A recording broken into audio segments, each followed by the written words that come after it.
ഇപ്പോൾ വാട്സപ്പിൽ നിങ്ങൾ സ്റ്റിക്കേഴ്സൊക്കെ ആഡ് ചെയ്തിട്ടുണ്ടെങ്കിൽ ആ സ്റ്റിക്കേഴ്സിൽ വേണമെന്നുണ്ടെങ്കിൽ ചില എഡിറ്റിംഗ് ഒക്കെ നടത്താവുന്നതാണ്. അപ്പം ഈ ഒരു വീഡിയോയിൽ നമ്മൾ നോക്കാൻ പോകുന്നത് വാട്സപ്പിൽ സ്റ്റിക്കേഴ്സ് ആഡ് ചെയ്തിട്ടുണ്ടെങ്കിൽ അതെങ്ങനെ എഡിറ്റ് ചെയ്യാം എന്നുള്ളതിനെ കുറിച്ചിട്ടാണ്. അതിന് വേണ്ടിയിട്ട് വാട്സപ്പ് ആപ്ലിക്കേഷൻ ഓപ്പൺ ചെയ്യുക. ഓപ്പൺ ചെയ്തതിന് ശേഷം ഏതെങ്കിലും ഒരു കോൺടാക്റ്റ് സെലക്ട് ചെയ്യുക. കോൺടാക്റ്റ് സെലക്ട് ചെയ്തതിന് ശേഷം ഇവിടെ താഴെ സ്റ്റിക്കേഴ്സ് ഓപ്ഷൻ കാണാൻ പറ്റും, അതിൽ ക്ലിക്ക് ചെയ്യുക. അതിൽ ക്ലിക്ക് ചെയ്താൽ ഇവിടെ ലാസ്റ്റ് സ്റ്റിക്കേഴ്സ് ഓപ്ഷൻ ഉണ്ട്, അത് സെലക്ട് ചെയ്യുക. എന്നിട്ട് ഏത് സ്റ്റിക്കറാണോ നിങ്ങൾക്ക് എഡിറ്റ് ചെയ്യേണ്ടത് ആ ഒരു സ്റ്റിക്കറിൽ ലോങ് പ്രസ് ചെയ്ത് പിടിക്കുക. ലോങ് പ്രസ് ചെയ്ത് പിടിച്ചാൽ എഡിറ്റ് ഓപ്ഷൻ ഇവിടെ കാണാൻ പറ്റും, ജസ്റ്റ് അതിൽ ക്ലിക്ക് ചെയ്യുക. ക്ലിക്ക് ചെയ്യുകയാണെന്നുണ്ടെങ്കിൽ നമുക്ക് എഡിറ്റ് ചെയ്യാനുള്ള ഓപ്ഷൻസ് ഇവിടെ ലഭിക്കുന്നുണ്ട്. അപ്പം ഇതിലോട്ട് എന്തെങ്കിലും ടെക്സ്റ്റ് ആഡ് ചെയ്യണമെന്നുണ്ടെങ്കിൽ ടി എന്നുള്ള ഓപ്ഷനിൽ ക്ലിക്ക് ചെയ്തിട്ട് നമുക്ക് ഇഷ്ടമുള്ള ടെക്സ്റ്റ് ആഡ് ചെയ്യാവുന്നതാണ്.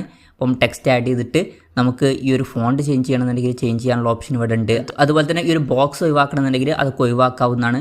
വേറെ ബോക്സ് വേണമെന്നുണ്ടെങ്കിൽ ആഡും ചെയ്യാവുന്നതാണ്. പിന്നെ അലൈൻമെൻറ്റിനുള്ള ഓപ്ഷനൊക്കെ ഉണ്ട്. എന്തായാലും അത് കഴിഞ്ഞാൽ ഇവിടെ മുകളിൽ ഡൺ ബട്ടൺ കാണാൻ പറ്റും, അതിൽ ക്ലിക്ക് ചെയ്യുക. ക്ലിക്ക് ചെയ്തിട്ട് നമുക്ക് ഇത് ഇഷ്ടമുള്ള സ്ഥലത്ത് പ്ലേസ് ചെയ്യാവുന്നതാണ്. അതുപോലെ തന്നെ ഇതിലോട്ട് എക്സ്ട്രാ സ്റ്റിക്കേഴ്സ് ആഡ് ചെയ്യണമെന്നുണ്ടെങ്കിൽ സ്റ്റിക്കേഴ്സ് ഓപ്ഷൻ ഇവിടെ ഉണ്ട്, അതിൽ ക്ലിക്ക് ചെയ്യുക. ക്ലിക്ക് ചെയ്തിട്ട് ഇഷ്ടമുള്ള സ്റ്റിക്കേഴ്സ് ആഡ് ചെയ്യാവുന്നതാണ്. ഈ ഒരു സ്റ്റിക്കർ ഇനി നീക്കണം എന്നുണ്ടെങ്കിൽ ജസ്റ്റ് ഇതിൽ ഞെക്കി പിടിച്ചിട്ട് നമുക്ക് നീക്കാവുന്നതാണ്. അതുപോലെ തന്നെ 2 ഫിംഗേഴ്സ് യൂസ് ചെയ്തിട്ട് ചെറുതും വലുതും ഒക്കെ ആക്കാവുന്നതാണ്. അപ്പം കൂടുതൽ സ്റ്റിക്കേഴ്സ് ആഡ് ചെയ്യണമെന്നുണ്ടെങ്കിൽ അതും ചെയ്യാവുന്നതാണ്.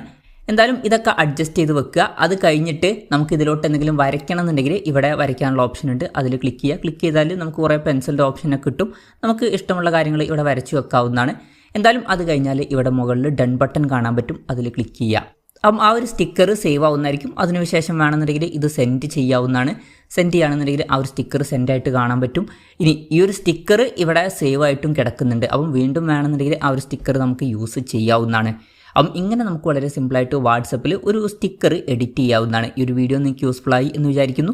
എന്തായാലും ഈ ഒരു വീഡിയോ പറ്റിയിട്ടുള്ള നിങ്ങളുടെ ജെന്യുവൻ ആയിട്ടുള്ള അഭിപ്രായം ജസ്റ്റ് ഒന്ന് കമൻറ്റ് ചെയ്യുക. അതുപോലെ തന്നെ ഇതുപോലുള്ള വീഡിയോസ് ഇനിയും കാണാൻ താല്പര്യമുണ്ടെന്നുണ്ടെങ്കിൽ ഈ ചാനൽ സബ്സ്ക്രൈബ് ചെയ്യാവുന്നതാണ്.